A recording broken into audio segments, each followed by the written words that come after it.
कल हमने ना चैप्टर नंबर 7 स्टार्ट करा था। Preparation of final accounts of sole proprietors. कल हमने ना इसमें नॉन मैन्युफैक्चरिंग एंटिटीज के बारे में पढ़ा था। 3 अकाउंट्स बनाते हैं हम उसमें। कौन से नॉन मैन्युफैक्चरिंग में 3 चीजें बनाते हैं हम। बताओ जी। Trading, P&L and balance sheet. Yes, balance sheet account नहीं होता, स्टेटमेंट होती है। बट एक चीज हम बैलेंस शीट भी प्रिपेयर करते हैं, ठीक है। Trading account, P&L, balance sheet. But हम जब मैन्युफैक्चरिंग की बात करेंगे ना, मैन्युफैक्चरिंग, पहली बात तो ना मैन्युफैक्चरर वर्ड का मीनिंग समझना। एक पर्सन जो रॉ मटेरियल परचेज करता है और उसको फिनिश गुड्स में कन्वर्ट करता है। फॉर एग्जाम्पल, आपने वुड परचेज करी और उसको कन्वर्ट करा चेयर्स में, ठीक है। Manufacturing account, trading, P&L, balance sheet. Yes. तो जो वुड को चेयर्स में कन्वर्ट कर रहा है, that is a manufacturer, right. और ट्रेडर कौन होता है? जो इन चेयर्स को परचेज करके चेयर्स की फॉर्म में सेल कर देगा, दैट इज अ ट्रेडर। तो जो ट्रेडर होता है वो किस में डील करता है? फिनिश गुड्स में। और जो मैन्युफैक्चरर होता है वो raw material, work in progress, और उसके बाद फिनिश गुड्स स्टेज पे आता है, राइट। तो हमें इसको अलग से क्यों पढ़ना है? बाकी सारी चीजें सेम बनेगी। बस मैन्युफैक्चरर के लिए एक चीज अलग है कि वो जो ये कन्वर्जन कर रहा है, वो जो एक कन्वर्जन कर रहा है मतलब कि मैन्युफैक्चरिंग कर रहा है, उसको उस मैन्युफैक्चरिंग की कॉस्ट पता होनी चाहिए या नहीं होनी चाहिए? ये सुनो। और आप कोई चीज बना रहे हैं, आपको उसकी कॉस्ट पता होनी चाहिए या नहीं? यस और नो? Yes, obviously. अगर ऐसा हो जाए, सपोज आप कुछ मैन्युफैक्चरिंग करने में ना मटेरियल यूज कर रहे थे, ₹10 पर केजी, ठीक है। बाकी सारी कॉस्ट आपकी और आपके कॉम्पिटिटर की सेम थी, लेकिन आपने जब एनालिसिस करा ना, हाँ, प्रोडक्शन और रिलेटेड, ये साक्षी, आपने जब कॉम्पिटिटर का एनालिसिस करा तो आपको पता चला कि वो सेम क्वालिटी ऑफ मटेरियल ₹8 पर केजी में यूज कर रहा है, और आप 10 पर केजी पे लेकर आ रहे हो। तो आपको ये कॉस्ट पता होगी, तभी तो पहली बात आप एनालिसिस कर पाओगे।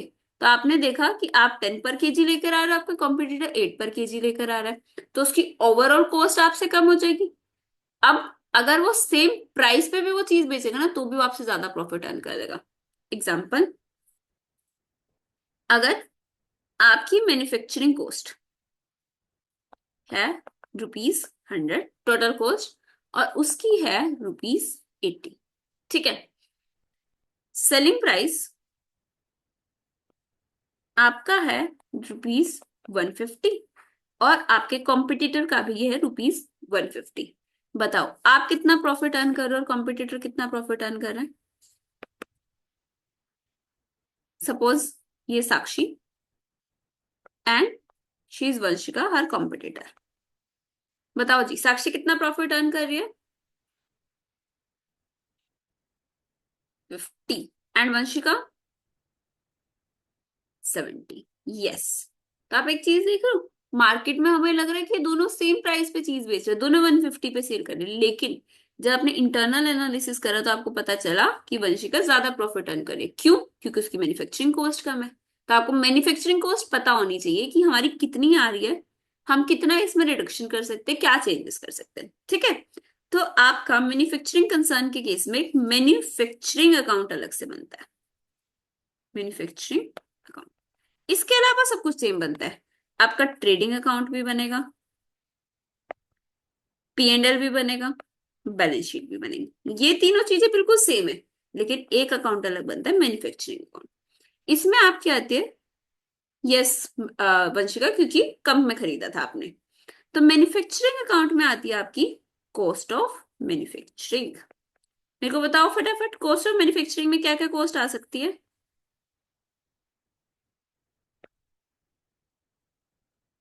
हाँ जी, बिल्कुल वंशिका, अलग अलग बना सकते हैं। कॉस्ट ऑफ मैन्युफैक्चरिंग यहाँ आती है रॉ मटेरियल कंज्यूम्ड, यस। और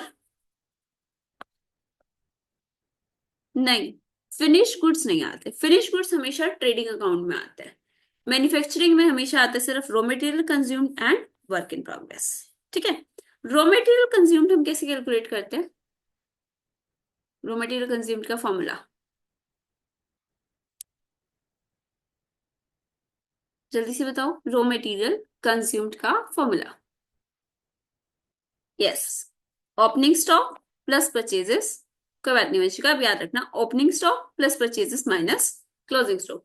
आपको ना इसको क्रैम नहीं करना, समझो। अगर आपके पास मैं बोलूं ओपनिंग में ₹80,000 का सामान था, ठीक है, आपने ड्यूरिंग द ईयर परचेजेस कर ली ₹20,000 की, तो आपके पास टोटल कितने का सामान है? ₹1,00,000 का। ठीक है, अब आपके पास cost of goods, cost of material available, आपके पास टोटल 1,00,000 का सामान है, जिसमें से आप कह रहे हो कि आपके पास क्लोजिंग स्टॉक में कितना सामान पड़ा है? सिर्फ ₹30,000 का। तो आप क्या बोलोगे? 70,000 आपने कंज्यूम कर लिया ड्यूरिंग द ईयर। आपके पास टोटल अवेलेबल था 1,00,000, 30,000 आपने कंज्यूम कर लिया, तो आपके पास कितने का सामान बच रहा है? कितने का आपने कंज्यूम कर लिया? 70,000 का। समझ आया वंशिका? तो हमारा फॉर्मूला क्या आ गया? Opening stock plus purchases minus closing stock. अगर हम रॉ मटेरियल ले रहे हैं ना, सिर्फ और सिर्फ रॉ मटेरियल, तो ये रॉ मटेरियल कंज्यूम्ड आ गया। अगर हम टोटल कॉस्ट लेते, फिनिश गुड्स भी ले लेते हैं, तो उसमें कॉस्ट ऑफ गुड्स सोल्ड आता है। ठीक है, ये सिर्फ रॉ मटेरियल का निकाला हमने, opening stock plus purchases minus closing stock. Work in progress आ जाएगा, वर्क इन प्रोग्रेस का ओपनिंग स्टॉक लिख देंगे, क्लोजिंग स्टॉक लिख देंगे। Opening stock on the debit side, closing stock on the credit side. और क्या कॉस्ट आएंगी आपकी कॉस्ट ऑफ मैन्युफैक्चरिंग में? बताओ जी। रॉ मटेरियल आ गया, वर्क इन प्रोग्रेस आ गया, और मैन्युफैक्चरिंग कॉस्ट क्या लग सकती है? जल्दी जल्दी बताओ। आपने वुड परचेज कर ली, वुड से क्या अपने आप ऐसे मैजिक करके चेयर बन जाएगी? फैक्ट्री में हुए एक्सपेंसेस आएंगे साक्षी, सच एज लेबर लगेगी या नहीं लगेगी? वुड को कट करेंगे, उसको शेप देंगे, आपको उसमें पेस्टिंग वगैरह सब कुछ करनी पड़ेगी, तो आपकी लगेगी डायरेक्ट लेबर।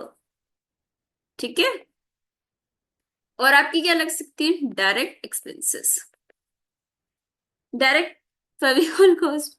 हाँ, ये इनडायरेक्ट मटेरियल में आ जाएगा। ठीक है, डायरेक्ट लेबर, डायरेक्ट लेबर में ना हम लेते हैं वेजेस। आपको एक चीज पता है, सैलरी कॉस्ट हमेशा पेरोल में जाती है, वेजेस आपके मैन्युफैक्चरिंग में आते हैं। ठीक है, फैक्ट्री रेंट आएगा। हाँ, अभी ना हम डायरेक्टली वाली बात करें, जो आप फैक्ट्री रेंट बोल रहे हो, फेविकोल कॉस्ट बोल रहे हो, वो इनडायरेक्ट पे जाएंगे। ये हमारे हैं डायरेक्ट कॉस्ट। डायरेक्ट कॉस्ट और इनडायरेक्ट कॉस्ट में डिफरेंस समझना बहुत इंपॉर्टेंट है। डायरेक्ट कॉस्ट होती है जो आप पर यूनिट एलोकेट कर सकते हो। जैसे आपको पता है, अगर आप एक प्रोडक्ट बना रहे हो पर यूनिट, तो आपका कितना मटेरियल लगा, कितनी लेबर लगी पर यूनिट बनाने के लिए, डायरेक्ट एक्सपेंसेस। फॉर एग्जाम्पल, आपने बोला पर यूनिट रॉयल्टी ऑफ ₹100, तो आपको पर यूनिट कॉस्ट पता है ना, तो ये आ गया आपके डायरेक्ट डायरेक्ट कॉस्ट में। सर वंशिका क्या बोल रही, सैलरी एंड वेजेस होगा तो P&L, वेजेस एंड सैलरीज होगा तो ट्रेडिंग। यस, जो आपका पहले आता है, अगर वेजेस पहले लिखा है तो ट्रेडिंग, सैलरीज पहले लिखा है तो P&L। ठीक है, carriage on purchase, yes, carriage on purchase आ जाएगा आपका साक्षी।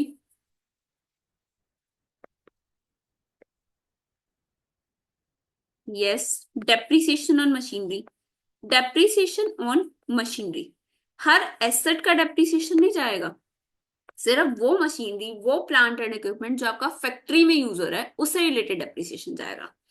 Factory shade, yes, factory shade से रिलेटेड अगर आपकी कोई डेप्रिसिएशन है वो जाएगा, और फैक्ट्री रेंट जाएगा। Repairs and maintenance of machinery, yes, repairs and maintenance of machinery जाएगा। नॉर्मल सिर्फ रिपेयर्स एंड मेंटेनेंस वर्ड लिखा है P&L, repairs and maintenance of machinery तो मैन्युफैक्चरिंग अकाउंट। ठीक है, और क्या कॉस्ट आती है आपकी?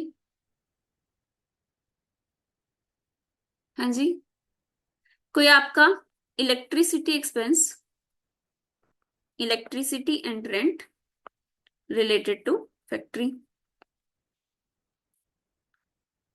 Yes, power, coal and fuel, coal and fuel आ जाएगा। मतलब हमने ना ये एग्जांपल्स देखे, ये वो सारी कॉस्ट है जो आपकी मैन्युफैक्चरिंग में यूज हो रही है। तो अगर आप मैन्युफैक्चरर हो तो आपका मैन्युफैक्चरिंग अकाउंट में जाएगा। अगर आपको मैन्युफैक्चरिंग अकाउंट नहीं बनाने को बोला तो आपको ट्रेडिंग में शो कर देना है। ठीक है, तो आपको क्या चीजें याद रखनी है? ये आपका मैन्युफैक्चरिंग अकाउंट बनता है just similar to your trading account, right. इधर आप सबसे पहले किससे स्टार्ट करोगे? टू रॉ मटेरियल कंज्यूम्ड से, opening stock plus purchases minus closing stock, to opening stock of work in progress. फिर आपने ये सारे एक्सपेंसेस जो भी पड़े हैं ना वो लिख देने हैं। इधर आप क्या लिखोगे, by closing stock of work in progress, और क्या आ जाएगा आपका cost of production, total cost of production. ठीक है। अच्छा एक चीज और, ये तो आपको बाकी चीजें तो क्वेश्चन करते करते समझ आ जाएगी, मेरे को एक वर्ड का मीनिंग बताओ, बाय प्रोडक्ट क्या होता है, बाय प्रोडक्ट क्या होता है और इसका ट्रीटमेंट क्या होता है, ये दो चीजें बताओ मेरे को। एक्स्ट्रा, एक्स्ट्रा मतलब क्या वंशिका, जो मेन प्रोडक्ट बनाते बनाते बन जाए, यस। जो हम बना कुछ और रहे थे ये साइड बाय साइड बन गया एक इनसिग्निफिकेंट से अमाउंट का, छोटे से अमाउंट का। ठीक है। जैसे किसका सबसे फेमस एग्जांपल जो आपको इजीली समझ आ जाता है, बटर मिल्क। अब पनीर कर्ड ऐसा कुछ बना रहे हो और उसमें बटर मिल्क, बटर मिल्क मतलब जो छाछ होती है एक्स्ट्रा में बन जाती है, इंटेंशनली नहीं बनाते, और इनसिग्निफिकेंट अमाउंट की होती है। ठीक है। तो इसके ना आपको दो ट्रीटमेंट्स अलाउड होते हैं, एक तो आप इसको P&L में अदर इनकम में शो कर सकते हो, और दूसरा आप इसको मैन्युफैक्चरिंग में क्रेडिट कर सकते हो। जो भी आपका बटर मिल्क मतलब बाय प्रोडक्ट का एनआरवी होता है, एनआरवी मतलब net realisable value, net realisable value मतलब sale price minus selling expenses. तो आप उसको या तो मैन्युफैक्चरिंग के क्रेडिट में शो करते हो या P&L के अदर इनकम में, लेकिन पॉपुलर हाँ अलाउड होता है लेकिन पॉपुलरली हम ये नहीं करते, ये करते हैं। ठीक है। आपका ये अलाउड होता है अदर इनकम में भी लेके जाना, लेकिन हम मैन्युफैक्चरिंग के क्रेडिट में लेके जाते हैं। डन। तो आपको क्या करना है, इधर डाल देना है by sale of by product. ठीक है। इसकी एनआरवी, जो बैलेंसिंग फिगर आएगा that will be your cost of production. Cost of production को आप डाल दोगे ट्रेडिंग अकाउंट में, उसके आगे सेम जो आपने कल क्वेश्चंस करे, नॉन मैन्युफैक्चरिंग वाले ट्रेडिंग बनेगा, P&L बनेगा, बैलेंस शीट बनेगी। ठीक है। अब हम इसके ना 3 क्वेश्चंस करते हैं। आपको मैन्युफैक्चरिंग और ट्रेडिंग में डिफरेंस समझ आया। मैन्युफैक्चरिंग अकाउंट आपका दिखाता है कॉस्ट ऑफ प्रोडक्शन, और ग्रॉस जो आपका ट्रेडिंग अकाउंट होता है वो क्या शो करता है, ग्रॉस प्रॉफिट या ग्रॉस लॉस। दूसरी चीज, मैन्युफैक्चरिंग में आपके रॉ मटेरियल और वर्क इन प्रोग्रेस आते हैं, ट्रेडिंग अकाउंट में आपका फिनिश गुड्स आता है। तो अगर आपका 2 मार्क्स का डिफरेंस आ जाए तो आप ये लिख सकते हो। क्लियर। अब इसके हम करते हैं क्वेश्चंस। इलस्ट्रेशन नंबर 1 देखो, 1 lakh units were produced in a factory. 1 lakh units आपने प्रोड्यूस करी है, per unit material cost was ₹10 and per unit labor cost was ₹5. That apart, it was agreed to pay royalty at ₹3 per unit, ये भी आपको per unit पता है, to the Japanese collaborator who supplied technology, calculate manufacturing cost। Try करो कैसे आएगी। 1 lakh units है आपकी। ठीक है। आपका रॉ मटेरियल लगा 1 lakh into 10, 10 lakh rupees. Labour cost लगी है, लेबर कितनी लगी है, यस बिल्कुल सबको ऐड कर देंगे वंशिका, 1 लाख इंटू 5। क्वेश्चन में ना ध्यान से पढ़ते जाना, ऐसा मत करना कि जो भी कॉस्ट दे रखे सबको ऐड करते जाए, कॉस्ट देख लेना कि वो मैन्युफैक्चरिंग से रिलेटेड है या नहीं है। यहाँ तो हमें पता है लेबर है, मटेरियल है और रॉयल्टी है। रॉयल्टी कितना लगा है आपका, 1 लाख इंटू 3, 3 लाख रुपीज। तो ये कितना आ गया आपका, 18 लाख रुपीज। क्या इसमें कोई डाउट, समझ आ गया। Manufacturing cost 18 lakh. ठीक है डन। नेक्स्ट देखो अपना इलस्ट्रेशन नंबर 2, ये एक बार फॉर्मेट भी देख लो जो अभी आपको बताया था ना। रॉ मटेरियल कंज्यूम लिखते हैं हम, opening plus purchases minus closing, direct wages लिखेंगे, डायरेक्ट एक्सपेंसेस लिखेंगे, royalty, higher charges, repair maintenance, depreciation, factory cost, ये दोनों आपके प्लांट एंड मशीनरी से रिलेटेड है। ओपनिंग वर्क इन प्रोग्रेस आ जाएगा, क्लोजिंग वर्क इन प्रोग्रेस आएगा, बाय प्रोडक्ट सेट एनआरवी आएगा, वो हमने जो लेस करी थी कॉस्ट, और ये क्या आ जाएगा आपका कॉस्ट ऑफ प्रोडक्शन। तो अब हम देख लेते हैं illustration number 2। Mr. Vimal runs a factory which produces soaps. Following details were available in respect of his units का कॉलम जरूरी है कि नीचे ब्रैकेट में या वर्किंग नोट में नहीं लिख सकते क्या, अगर बना लो तो बेटर है साक्षी, अदरवाइज वर्किंग्स में भी दिखा सकते हो, कोई दिक्कत नहीं है। Manufacturing entity for the year ended 31 मार्च। ठीक है। ओपनिंग वर्क इन प्रोग्रेस है आपके पास 10,000 units, closing work in progress 12,000, opening raw material 170, closing inventory raw material 190, purchases बता रखी है आपको, higher charges 0.60 per unit manufacture, जो पूरी बनेगी उससे रिलेटेड 0.60, आपको लास्ट में बता रखा है यूनिट्स प्रोड्यूस्ड 5 लाख, तो आपके हायर चार्जेस कैसे आ जाएंगे बताओ जल्दी सी। 0.60 पर यूनिट मैन्युफैक्चर बोला और यूनिट्स प्रोड्यूस्ड है 5 लाख, कितना आएगा?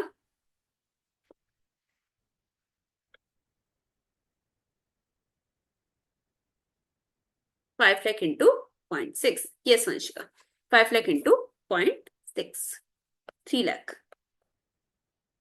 ठीक है, उसके बाद higher charges of factory, direct wages ध्यान से समझना, contracted eight 0.80 per unit manufacture and 0.40 per unit of closing work in progress. Unit manufactured है आपकी 5 लाख, तो 5 lakh into 0.80 plus 0.40 into closing work in progress, closing work in progress ऊपर आपको बताया था 12,000 यूनिट्स, तो कितना आ जाएगा ये?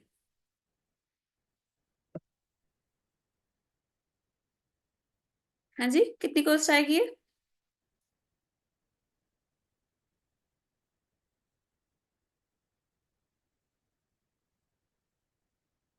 5 lakh into 0.80, 12,000 into 0.40, 4 lakh, yes. उसके बाद आपका आ गया closing work in progress, repairs and maintenance 1,80,000, prepare a manufacturing account of mister Vimal for the year ended 31 मार्च। आप मेरे को ना बताते जाना, मैन्युफैक्चरिंग में डेबिट साइड में लिखूं, 4 लाख एक का ही बताया मतलब? अच्छा, सिर्फ ऊपर वाले का बताया आपने, 4 लाख, और इसको करो 12,000 इंटू 0.4, यस, 4,04,800। अब मेरे को बताते जाओ कौन सी अमाउंट डेबिट में लिखूं कौन सी क्रेडिट में। Opening work in progress, debit और credit? Opening work in progress debit, yes, 16,000 debit, opening work in progress 10,000 unit 16,000, closing work in progress debit और credit? Closing work in progress is credit 20,000, 12,000 units 20,000, opening inventory of raw material debit और credit? Yes, 170 debit. उसके बाद आपको दे रखा है closing inventory of raw material debit और credit? Debit में हम लेस कर देंगे वंशिका, हम ना क्रेडिट में नहीं लिखते, हम डेबिट में रॉ मटेरियल कंज्यूम करते, तो opening stock plus purchases minus closing stock, ठीक है। आपका इफेक्ट सेम आएगा, आप क्रेडिट में लिखोगे तब भी वही बात है, तो आपका ये आ जाएगा माइनस का 1,90,000। उसके बाद परचेजेस 8,20,000, परचेजेस का क्या करूं, ट्रीटमेंट बताओ फटाफट। ऐड इन, किसमें ऐड करेंगे हम? In debit, yes, raw material consumed में, तो आपका रॉ मटेरियल कंज्यूम्ड आ गया opening inventory plus purchases less closing inventory. उसके बाद हायर चार्जेस हमने निकाले थे 3 लाख, डेबिट या credit? Debit, yes, higher charges 3 lakh rupees, या वर्किंग नोट्स में ऐसे दिखाऊंगे, वर्किंग नोट्स जरूर बना के आने हैं अकाउंट्स में, ठीक है। Hire charges of machinery 5 lakh units into 0.6, 3 lakh rupees. Next आपका क्या कॉस्ट है? Hire charges of factory 2,20,000, debit या credit? Hire charges of factory debit हो जाएगा ये आपका 2,20,000, दिस वन, ठीक है। देन आपका नेक्स्ट है डायरेक्ट वेजेस, अभी हमने कैलकुलेट करे 4,04,800। मैं वर्किंग नोट्स की हैबिट नहीं है भाई वंशिका, डाल लो, वर्किंग नोट्स की हैबिट नहीं है ना, तो एग्जामिनर की मार्क्स देने की हैबिट भी चली जाती है फिर, अभी लिखना स्टार्ट कर दो। डायरेक्ट वेजेस आपके आ जाएंगे 5 लाख इंटू 0.0, 12,000 इंटू 0.4, 4,04,800, ठीक है। क्योंकि आपको पता है ना, आपने कैलकुलेटर पे करा है, उसको थोड़ी ना पता है। मैंने एक शीट देखी थी, 10 में से 6 वर्किंग नोट के दिए थे, हाँ, बहुत वर्किंग नोट्स बहुत ज्यादा इंपॉर्टेंट है, इसकी अभी से हैबिट डाल लो, ठीक है। उसके बाद 4 सिर्फ इनकम एक्सपेंस अकाउंट के हाँ, एक चीज बताओ ना, उनको कैसे पता कि आपको क्वेश्चन आता है या नहीं आता? अगर आपने वर्किंग्स नहीं कर रखी तो आपने ऐसे गेसेस मार के लिख दिए होंगे आंसर, या फिर किसी से पूछ के लिख दिए होंगे। आप दिखाओ ना कि आपको चीज आती है। हमेशा एक चीज ध्यान रखना पेपर में, अगर आप कोई चीज कर रहे हो ना, तो उसमें आप अपना 100% लेकर आओ।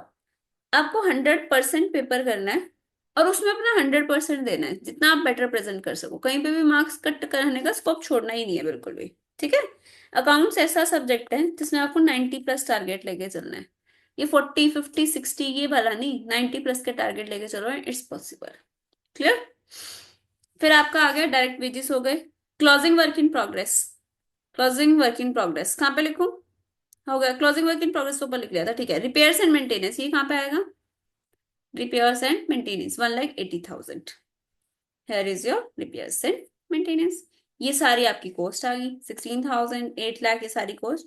तो बैलेंसिंग फिगर क्या बच जाएगा ट्रेडिंग अकाउंट में डालने के लिए?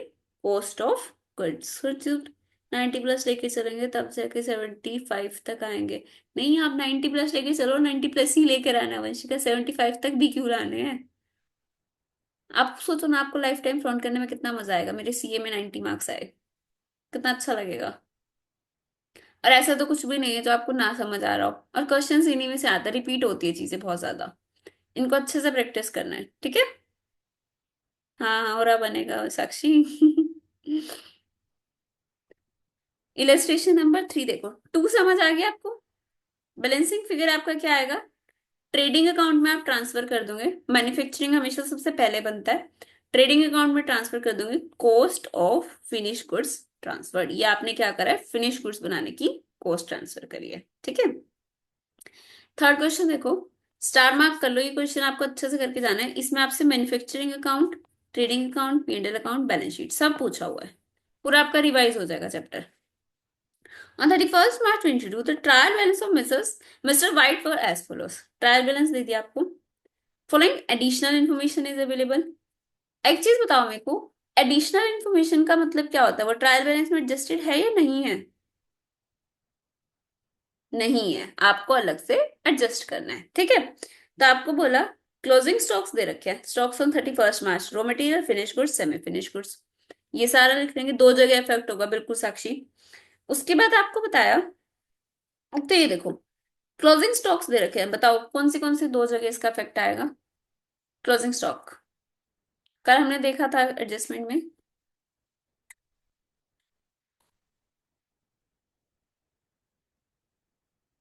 हाँ जी वंशिका, जो एक जगह ट्रायल बैलेंस में होता है उसका एक जगह इफेक्ट आता है।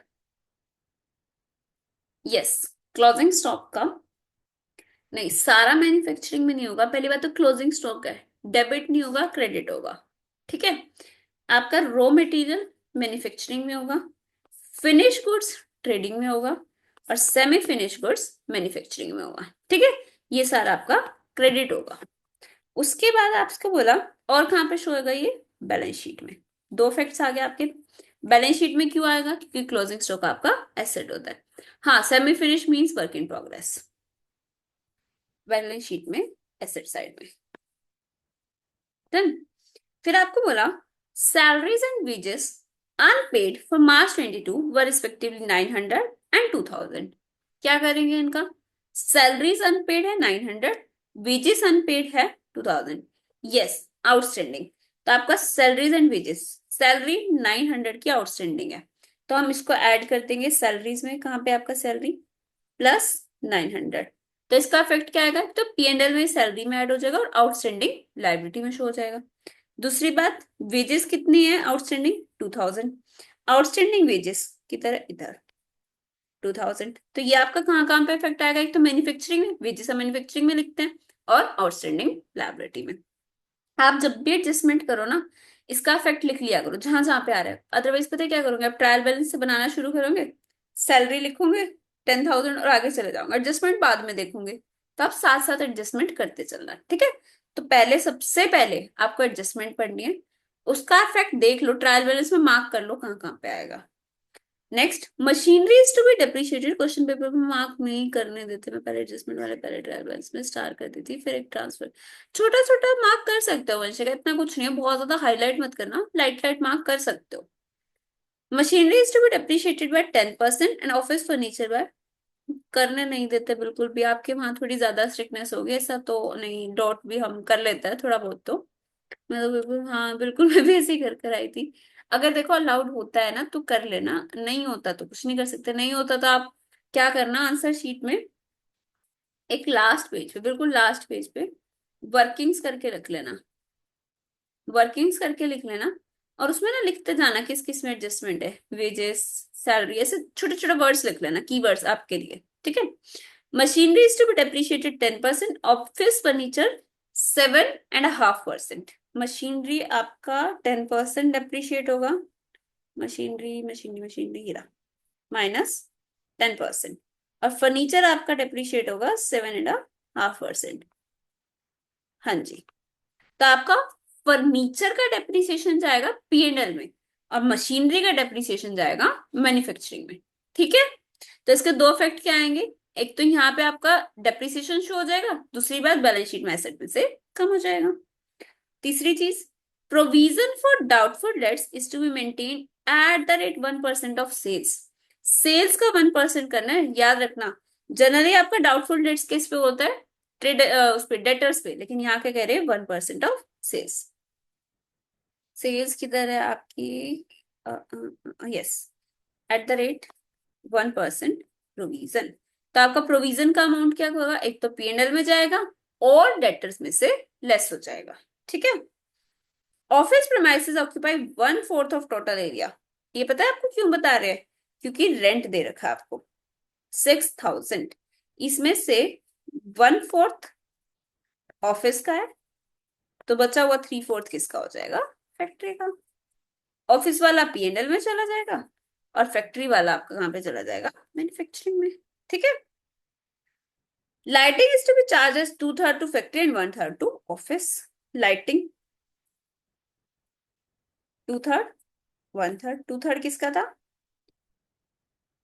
फैक्ट्री, यस, ये चला जाएगा मैन्युफैक्चरिंग में, और 1/3 आपका था ऑफिस, ये कहाँ पे चला जाएगा आपका, पीएनएल में, yes. Prepare the manufacturing account, trading account, PNL account and balance sheet as on 31 March. अब देखो आपके पास क्या क्या इन्फॉर्मेशन है, हमने एडजस्टमेंट्स मार्क कर ली, अब हम इन्फॉर्मेशन पुट ऑन करते जाएंगे।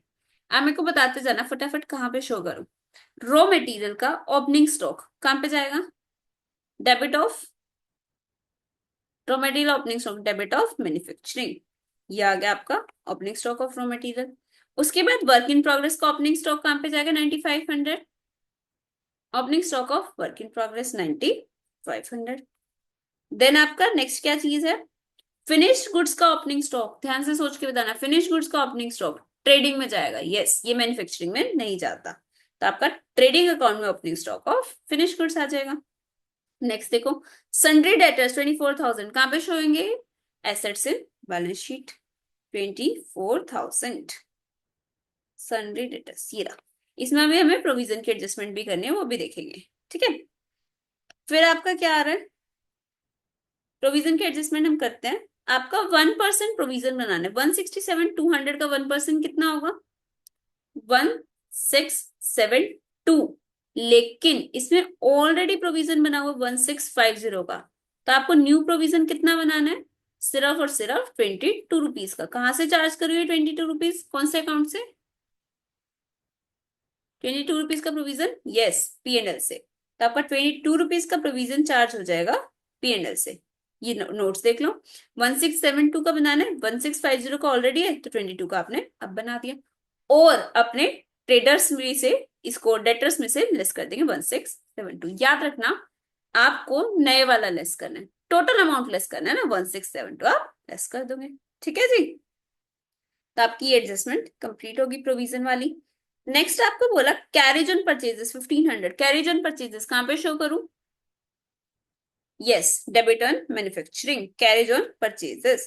इसका मतलब क्या है, जो हमने परचेजेस करी है, रॉ मटेरियल वगैरह परचेज करा, उसको अपने गोडाउन तक, अपने फैक्ट्री तक लेकर आने के क्या हमारे कैरेज एक्सपेंसेस, फ्रेट एक्सपेंसेस लगे हैं। बिल्स रिसीवेबल 15,000 कहां पे आएगा, बाय डिफॉल्ट, हाँ बाय डिफॉल्ट रॉ मटेरियल ही मानेंगे, यस। बिल रिसीवेबल कहां पे आएगा, बैलेंस शीट में, एसेट या लायबिलिटी, यस, एसेट में bills receivable, here you go 15,000। Next one is wages, 13,000 के वेजेस है, 2,000 ऐड कर देंगे, कहां पे शो करें वेजेस को, वेजेस डेबिट मैन्युफैक्चरिंग, 13,000 प्लस 2,000, और ये 2,000 कहां पे जाएंगे, आउटस्टैंडिंग वाले 2000 और कहाँ पे शो होंगे? Yes, 2000 will be shown in the liability side. 2000 liability, ये वेजेस पेबल. ठीक है. Next is salaries. कहाँ पे शो करूँ सैलरी? 10,000. सैलरी 10,000, यस, P&L में. और ये 900 का करूँ, ऐड कर दूंगी. 10,900 P&L में आएगा. और कहाँ पे जाएगा 900 का अमाउंट? लायबिलिटी में. Yes, perfect. 10,900 की आप सैलरी शो कर दोगे आउटस्टैंडिंग ऐड करके, और आपका 900 का अमाउंट चला जाएगा सैलरी टेबल में, आउटस्टैंडिंग लायबिलिटी. ठीक है जी, आगे देखते हैं. Telephone postage, repairs to office furniture, ये दोनों कहाँ पे जाएंगे? Telephone postage sector, repairs, P&L debit 1000 and 350. P&L account, P&L account, P&L account, yes, 1350. ठीक है. आगे देखो. कैश एट बैंक 17,000, कहाँ पे शो करूं? Cash at bank 17,000, yes. Assets balance sheet. ठीक है. Next, office furniture 10,000, depreciation 7.5%. Depreciation कितना लगेगा? एसेट्स में शो होगा इस बैलेंस शीट में. डेप्रिसिएशन का अमाउंट कितना आएगा? 10,000 to 7.5%, 750. तो 750 हम P&L में शो करेंगे, और 10,000 माइनस 750 अपना एसेट साइड में शो करेंगे. तो आपका डेप्रिसिएशन देख लो 750 रुपीज का, और फर्नीचर में देख लो 10,000 माइनस 750. 10,000 furniture minus 750 depreciation, 9250. आगे देखो. Repairs to plant 1100. प्लांट का रिपेयर हुआ है, कहाँ पे शो करूं? मैन्युफैक्चरिंग में. आपकी मशीनरी, आपका मैन्युफैक्चरिंग प्लांट रिपेयर हो रहा है, 1100 in the manufacturing account. Done. उसके बाद देखो परचेजेस 85,000. परचेजेस कहाँ पे आएंगी? Add in manufacturing, yes. जहां पे हमने opening stock of raw material लिखा था ना, वहां पे हम इसको परचेज करेंगे. बाय डिफॉल्ट हम रॉ मटेरियल की परचेज मानते हैं, क्योंकि हम मैन्युफैक्चरर है, तो हम फिनिश गुड्स थोड़ी ना परचेज करेंगे. हम तो मैन्युफैक्चर करेंगे, तो हम फिनिश गुड्स परचेज नहीं मानते, हम रॉ मटेरियल परचेज मानते हैं. प्लांट एंड मशीनरी सेम आपका फर्नीचर जैसा ट्रीटमेंट हो जाएगा, बस इसका डिफरेंस क्या है? डेप्रिसिएशन कहाँ पे जाएगा? प्लांट एंड मशीनरी का डेप्रिसिएशन कहाँ पे जाएगा? मैन्युफैक्चरिंग अकाउंट में. 70,000 इंटू 10%, 7,000 का आपका डेप्रिसिएशन आ जाएगा. और आप प्लांट अपना शो कर दोगे 70,000 माइनस 7,000, 63,000 पे. डन. उसके बाद रेंट. रेंट आपका टोटल है 6,000, जिसमें से 1/4 ऑफिस का है, 3/4 फैक्ट्री का है. ऑफिस का 1/4 कितना होगा? बोलिए जी. 6,000 इंटू 1/4, 1,500 आप P&L में ले जाओगे, और 4,500 आप अपना मैन्युफैक्चरिंग में ले जाओगे. 4,500 इन the manufacturing and 1,500 in the P&L. Rent 1/4. ये ना, और ये चीजें, ये वर्किंग नोट नहीं बनाना, लेकिन आपको ये मेंशन कर कर आना है. 1/4, 1/3 या जो भी है, आपने कैलकुलेट कैसे करा है. ठीक है. आगे देखो. Rent done. लाइटनिंग 1,350. 1,350 का 2/3 कितना होगा? 900 मैन्युफैक्चरिंग में, और बचा हुआ 450 P&L में. 900 इन the manufacturing and 450 in the P&L. ठीक है. सब कुछ मेंशन करना पड़ेगा. हाँ वंशिका, सब कुछ मेंशन करना पड़ेगा. अभी आपके पास है 15 डेज, हैबिट डाल लो. आप एक चीज बताओ, इसमें आपके कोई एफर्ट्स थोड़ी ना लग रहा है, आपको कुछ अलग थोड़ी सीखना है. आप जो कर रहे हो आपको वही लिखना है बस. तो आप क्यों स्कोप दो एग्जामिनर को मार्क्स काटने का? कई चीजें तो ऐसी होती है हमें पता नहीं होता. नो मैम, एफर्ट्स नहीं है. हाँ बिल्कुल एफर्ट्स नहीं है, बस हैबिट की बात है, वो अभी क्रिएट कर लो. ठीक है जी. उसके बाद क्या डिटेल्स दे रखे? General expenses. जनरल एक्सपेंसेस कहाँ पे जाएंगे? 1,500. जनरल एक्सपेंसेस 1,500, यस, P&L में. ये आ गए आपके general expenses 1,500, yes.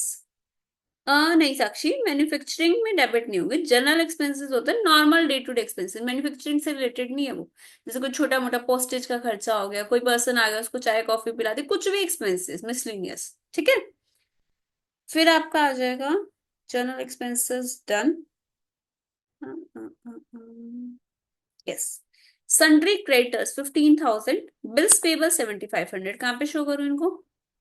Liability, yes, 15,000 and 7,500. Here it is, 15,000, 7,500.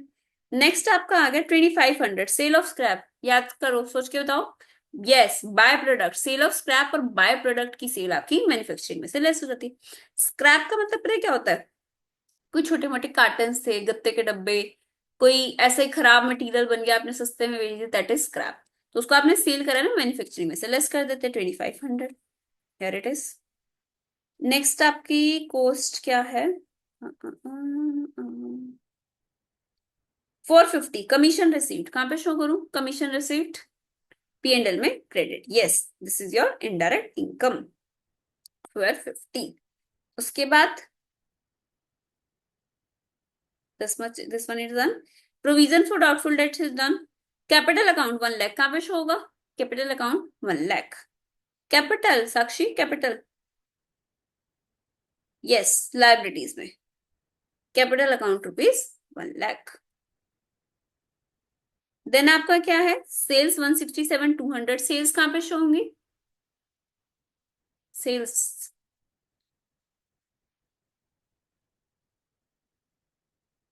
नहीं वंशिका, मैन्युफैक्चरिंग में नहीं होगा, ट्रेडिंग में होगा। मैन्युफैक्चरिंग अकाउंट में सिर्फ और सिर्फ हमें कॉस्ट ऑफ प्रोडक्शन निकालना है, ग्रॉस प्रॉफिट नहीं निकालना, सिर्फ कॉस्ट ऑफ प्रोडक्शन। तो सेल्स से आपकी कॉस्ट ऑफ प्रोडक्शन थोड़ी ना आती है। तो 167,200 आपका जाएगा ट्रेडिंग अकाउंट में। ठीक है। देन आपका क्या आ गया? Bank overdraft 8500। बैंक ओवरड्राफ्ट का मतलब होता है आपने एक्स्ट्रा विड्रॉ कर लिया बैंक से, तो आपके लिए एक लाइबिलिटी है। तो 8500 will shown in your liability side. Bank loan 8500, bank overdraft लिख दो, बैंक लोन लिख दो, कोई फर्क नहीं है। डन। कोई एडजस्टमेंट रह तो नहीं गई आपकी? सैलरीज एंड वेजेस का कर दिया, मशीनरी का हो गया, ऑफिस प्रीमाइसेस, लाइटनिंग, सब एडजस्टमेंट्स होगी। अपना निकाल लो बैलेंसिंग फिगर। आपका सबसे पहले मैन्युफैक्चरिंग अकाउंट का बैलेंसिंग फिगर क्या आता है? हाँ, एक closing stock of work in progress भी लिख लो। तो आपका ये क्या आ जाएगा? Cost of goods manufactured. कहां पर ट्रांसफर करूं इसको? ट्रेडिंग अकाउंट में। ट्रेडिंग अकाउंट में कॉस्ट ऑफ गुड्स मैन्युफैक्चर्ड डाल दिया। फिनिश गुड्स के क्लोजिंग स्टॉक लिख लो। ये आपको तीनों के क्लोजिंग स्टॉक दे रखे थे ना, हमने स्टार्टिंग में बोला था। मैम सबसे पहले एडजस्टमेंट्स ही करेंगे, फिर ट्रायल बैलेंस में से आइटम पिकअप करके अकाउंट्स में लिख देंगे। हाँ जी बिल्कुल बचिएगा। सबसे पहले आपको एडजस्टमेंट्स ही करनी है। एडजस्टमेंट्स मार्क कर लो, वो वाले ट्रीटमेंट्स कर लो, बची हुई आइटम्स करते जाओ।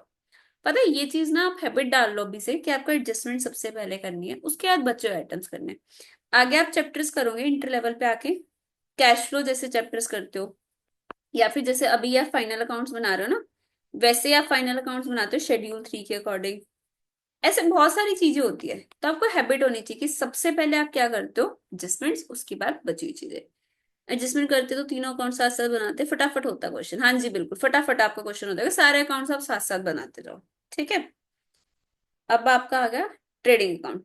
ट्रेडिंग अकाउंट में आपका बैलेंसिंग फिगर आ जाएगा ग्रॉस प्रॉफिट या फिर ग्रॉस प्रॉफिट कहाँ पे ट्रांसफर होगा? ग्रॉस प्रॉफिट कहाँ पे ट्रांसफर करूं?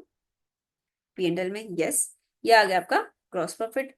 इसका बैलेंसिंग फिगर आ जाएगा नेट प्रॉफिट। नेट प्रॉफिट कहाँ पे ट्रांसफर करूं? कैपिटल में ऐड। ये आपने कैपिटल में ऐड कर दिया। आपने ये सारी चीजें लिख दी थी, ठीक है। सबके finish goods, work in progress और रॉ मटेरियल, तीनों के क्लोजिंग स्टॉक लिखना याद करना, क्योंकि आपको ट्रायल बैलेंस के बाहर दे रखा था। आपको दो एडजस्टमेंट करनी थी, एक तो हमने मैन्युफैक्चरिंग या ट्रेडिंग में डाल दिया, दूसरा बैलेंस शीट में ऐड कर देंगे। तो ये तीनों आपके क्लोजिंग स्टॉक्स आ गए और ये आपकी बैलेंस शीट मैच। क्वेश्चन समझ आया? कोई पॉइंट ना समझ आया हो तो बताओ, देख लो। Done, clear. तो इसी टाइप से आपको मैन्युफैक्चरिंग के क्वेश्चंस करना है, इसके क्वेश्चंस प्रैक्टिस करना। एक बार हम ना ट्रू फॉल्स कर लेते हैं। First one, true false. By product is valued at cost और NRV whichever is lower. True और false? By product is valued at cost और NRV whichever is lower. क्या हम ऐसा करते हैं बाय प्रोडक्ट के केस में? नो, हम बाय प्रोडक्ट को किस पे वैल्यू करते हैं? एनआरवी पे। तो it is false. The manufacturing account is prepared to ascertain the profit or loss on goods produced. Manufacturing account से हमें प्रॉफिट और लॉस पता चलता है? नो, इससे हमें क्या पता चलता है? Cost of production. प्रॉफिट या लॉस नहीं, वो हमें पता चलता है ट्रेडिंग से। If there remain unfinished goods at the beginning and at the end of the accounting period, cost of such unfinished goods is shown in the manufacturing account. Unfinished goods की cost हम show करते हैं नहीं करते? Unfinished goods कौन से होते हैं? Unfinished goods means, yes perfect, work in progress या फिर जो आपका सेमी फिनिश गुड्स होता है। तो अनफिनिश गुड्स को हम कहाँ पे शो करते हैं? मैन्युफैक्चरिंग में, so it is true. Next, raw material consumed equals to opening inventory of raw material plus purchases minus closing inventory of raw material, true और false? Yes, it is true. The trading account will show the quantities of finished goods, raw material and work in progress. क्या तीनों चीजें आपके trading account में आती है? हाँ जी, no, only finish. ये दोनों कहाँ पे जाते हैं? आपके मैन्युफैक्चरिंग में, ठीक है? That is false. Overhead is defined as total cost of direct material, wages and expenses.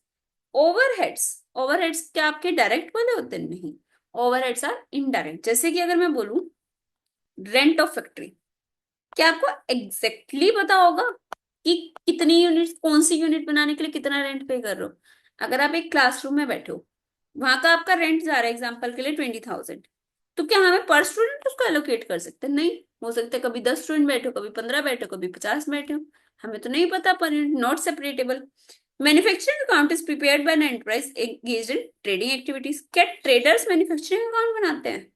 No, manufacturers बनाते हैं, ट्रेडर्स नहीं बनाते। फॉल्स, ठीक है? नेक्स्ट देखो, multiple choice questions. Under statement of closing work in progress in the period will, under statement of closing work in progress से क्या होगा?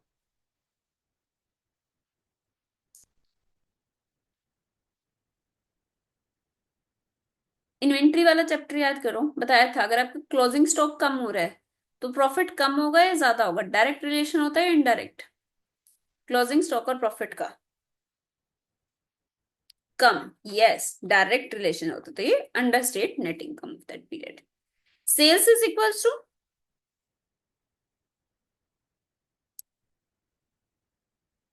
सेल्स, ये नहीं साक्षी, ए नहीं होगा, बी होगा, COGS plus G। Yes, indirect manufacturing expenses are also called indirect manufacturing expenses, manufacturing overhead, production overhead, work overhead, all of the three। Vanshika कह रही है डी। साक्षी बताओ जी। यस, हम प्रोडक्शन, मैन्युफैक्चरिंग या वर्क तीनों बोल सकते हैं, so it's D. Sales value by product is credited to, by product की वैल्यू हम किस में क्रेडिट करते हैं? यस, मैन्युफैक्चरिंग अकाउंट में। मैन्युफैक्चरिंग अकाउंट शोज, क्या शो करता है?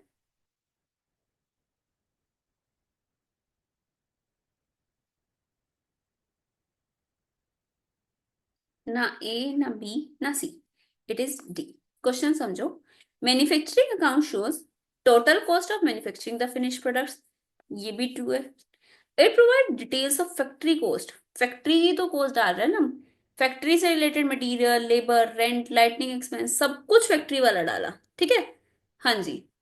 It facilitates reconciliation of financial books with cost records. पता है, आप एक सब्जेक्ट पढ़ते हो कॉस्ट अकाउंटिंग, सी इंटर में जाके, उसमें भी सारी कॉस्ट शीट ही बनानी सीखते हैं कि आपने कोई चीज बनाने की आपकी कॉस्ट क्या आ रही है। तो हम कॉस्ट रिकॉर्ड्स और फाइनेंशियल बुक्स को रिकंसाइल करने के लिए मैन्युफैक्चरिंग अकाउंट बनाते हैं, तो इट इज ऑल्सो ट्रू। तो आपका ऑल द थ्री। समझ आ गया चैप्टर? यस और नो? डन वंशिका? डन। इसके ना इलस्ट्रेशंस मैंने करा दिया आपको तीनों। प्रैक्टिकल क्वेश्चंस करने हैं आपको, 1 2 3, 3 क्वेश्चंस है बस, और अच्छे से फॉर्मेट के साथ करना। मैक्स टू मैक्स आपको 1 to 1.5 आवर लगेगा, मैक्स है ये, आपका आराम से हो जाएगा। तो इसको करना, लास्ट वाला वो ही है जो आपने कराया।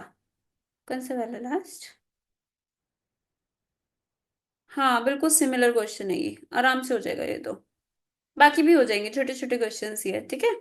तो आपको ये तीनों करने हैं। साक्षी ये प्रैक्टिकल क्वेश्चंस करने हैं, 3 क्वेश्चंस है प्रैक्टिकल, तीनों करने हैं, ठीक है? स्टडी मटेरियल बहुत अच्छे से फोकस करना है हर चैप्टर का। डन।